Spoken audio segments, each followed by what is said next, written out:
Reduce odor and toxins with resin printing. You can also add an exhaust fan for extra air filtration. You've seen the high-end filter system now and what it can do. It's incredibly powerful, but not everyone can afford a $600 or $800 HEPA system. So there is something that you can do to filter your air in a bedroom, for instance. And this is something that you can put together with pieces from your hardware store. And what I've got here is about a $12 to $15 20-inch box fan and a HEPA filter that you can buy for a furnace. So this is a 20 by 20-inch HEPA filter.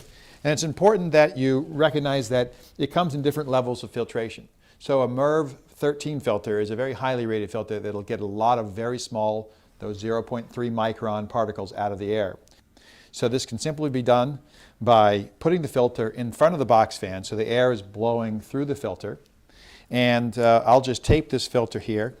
You can see there's a direction for the airflow marked on the side of the filters. You'll see if you look at yours carefully. And now I'll take this same counter and count the particles coming through the system.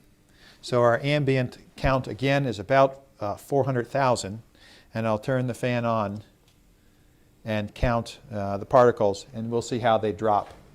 Typically this MERV filter will cause about a 90% reduction in those small 0.3 micron particles. It measures every 6 seconds, and you can see I've gone down from 400,000 to 54,000. It'll probably hover around that point. So this $25, $30 system is filtering 90% of the particles out of the air. You'll probably want to put something like this in a bedroom, for instance, where you sleep and spend a good part of your day to filter those particles out of the air.